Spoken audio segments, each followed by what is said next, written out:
Well, I'd gone to the Bal Caribe at the Moulin Rouge in my Charles Addams costume, trying to get discovered by a producer, a television producer. Well, I did get discovered by a television producer. It was Hunt Stromberg Jr., but he wanted me alone. He didn't want the entire family, and I said, well, how are we going to do this? He said, we're not going to tell Charles Addams. I said, I can't do that, but give me a few days. And I came back to him with the character Vampira, which my then husband had named.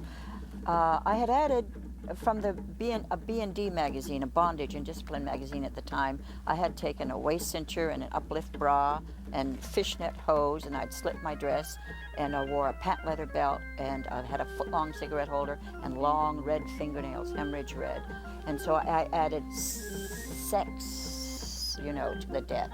I thought that's a good combination, sex and death. Hunt was delighted, and they put me on the air.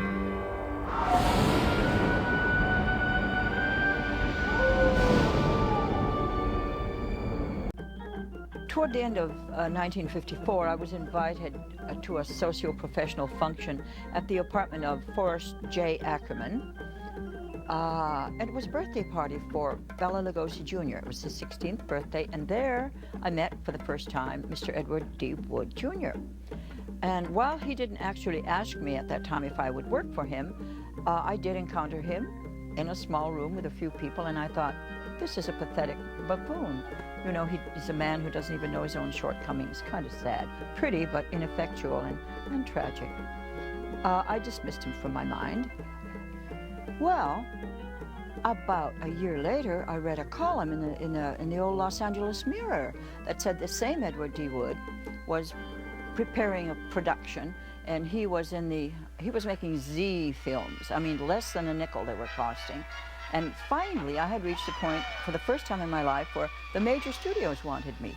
3 of them were bidding, and they were going to build a production around me, and oh, it was an unbelievable thing for me. I had finally arrived after endless struggle, and this man said that he had planned to have, or hoped to have, Vampira in his production. I thought, he wants to grab a hold of my heels and pull me back down into the, you know, nickels and dimes mire from which I had clawed my way up, and I was incensed. I thought, I wouldn't work for that idiot. How dare he to aspire to me, right?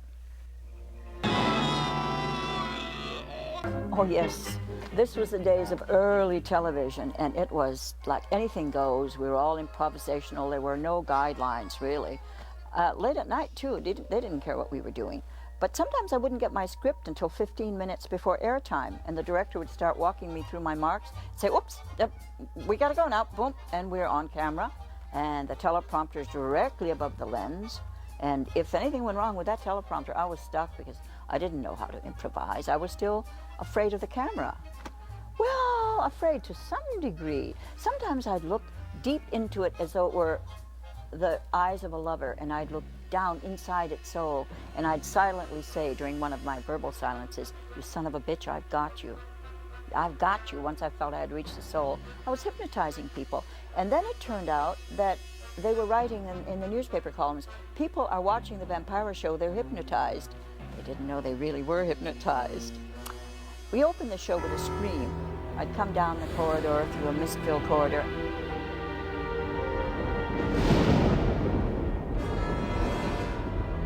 And when I finally arrived at the camera, Vampira arrived at the camera, she would unexpectedly scream, a blood-curdling scream.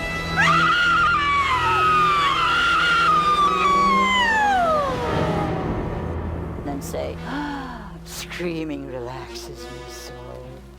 Well, apparently I was instantly a sensation. Even Life magazine came and photographed me.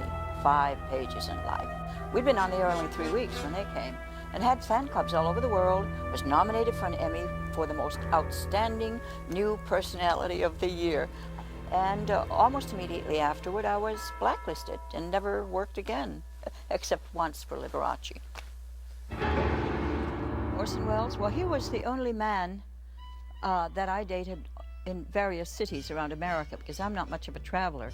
But I was, my first encounters with Orson were in New York when he was separated from Rita. Then he went back with Rita, and after he was divorcing her, he found me in San Francisco and again in Los Angeles. So that was quite a running relationship. But the first time that Orson saw me scantily clad in a boudoir, he said, "Magnificent carcass." I thought, what? Magnificent carcass indeed, in that marvelous voice of his. That's about all I have to say. I don't want to talk about his giving me clap or anything. What about... Well, by late 1956, I was already not working and desperately poor, trying to live on $13 a week unemployment compensation.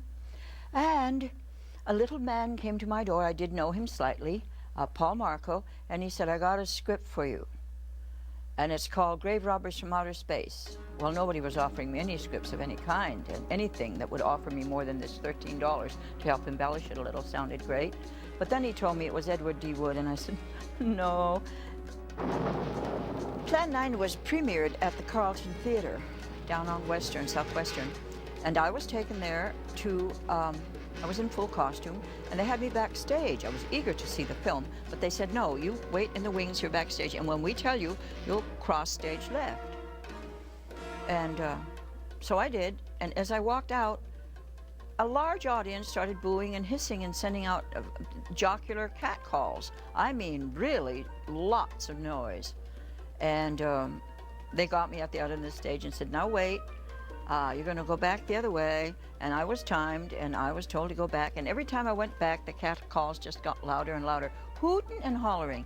Well, then they explained to me, the people backstage, that every time the big character was appearing on screen, the little three-dimensional one was just strutting across the stage, and it looked so funny to the folks in the audience. So then I said, "Well, how am I going to see this movie?" They said, "In a moment, you go and sit up in the balcony, then you can watch." So ultimately, they released me. I went to sit in the balcony, but I wasn't on the screen.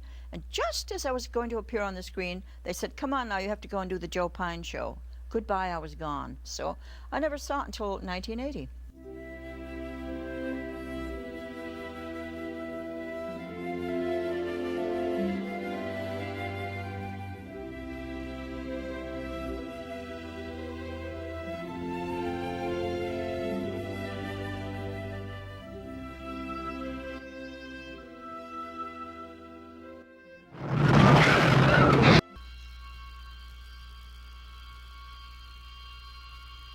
Who are you? What do you want? Stay away. Don't you come any closer. No, Princess, I'm going to take care of you.